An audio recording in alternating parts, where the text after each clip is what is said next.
Hello and welcome to my YouTube channel. I'm your storyteller, ready to take you on amazing journeys through different tales. How are you guys? Today's audiobook is The Mountain My Time on Everest by Ed Viesturs and David Roberts. Let's get started. The mountain has always been there, a daunting and mysterious figure that commands both reverence and fear. My time on Everest was not just about summits and success. It was about understanding what draws us to these heights, knowing when to push forward, and recognizing when to turn back. My journey on Everest is not a single climb but a tapestry of experiences woven over decades, each thread colored by triumph, tragedy, and the ever-present reality of risk.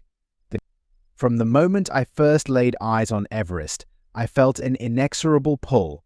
It wasn't just the allure of standing on top of the world. It was something deeper, a need to measure myself against the greatest challenge known to climbers. Everest, with its unforgiving conditions and unpredictable nature, is the ultimate proving ground. But it's also a place where the margin for error is razor thin. This mountain does not forgive mistakes, and those who are unprepared or unlucky can pay the ultimate price. My journey to Everest began long before I first set foot on its slopes. Climbing has always been a part of me, a passion that grew into an obsession as I honed my skills on lesser peaks. I knew that Everest would be the ultimate test, and I approached it with a mix of excitement and trepidation. The mountain's history is littered with stories of both heroism and heartbreak, and I was acutely aware of the weight of that legacy. Over the years, I made multiple attempts to summit Everest, each one teaching me valuable lessons. I learned that success on Everest is not just about physical strength or technical skill, it's about patience, perseverance, and perhaps most importantly, humility. The mountain has a way of humbling even the most experienced climbers, reminding us that we are merely visitors in its domain. One of the most significant moments in my Everest journey was the 1996 disaster, a tragic event that claimed the lives of several climbers and brought the inherent dangers of high-altitude mountaineering into stark focus. I was on the mountain during that fateful season, and the experience left an indelible mark on me. It was a stark reminder that the line between life and death on Everest is incredibly thin. The decisions we make up there are often a matter of survival, and sometimes, despite our best efforts, the mountain has the final say.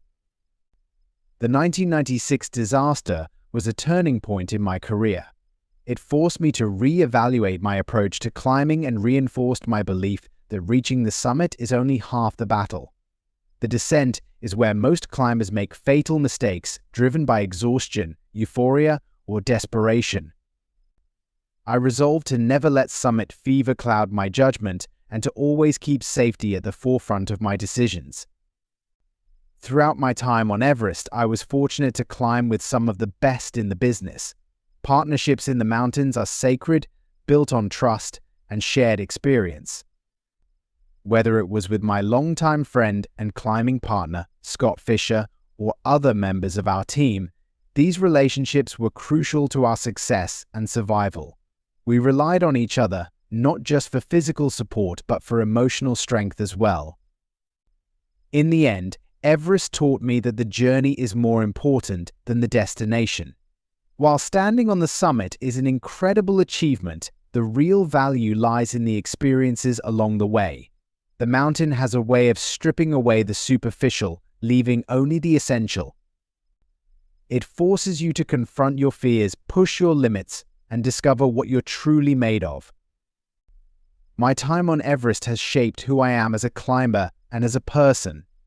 The mountain has given me some of the highest highs and the lowest lows of my life, and through it all, I've come to respect its power and majesty.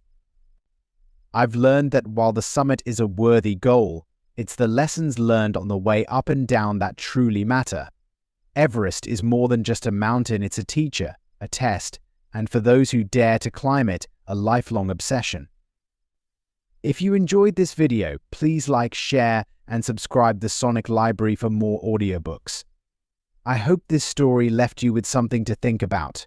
Stay tuned for more new videos.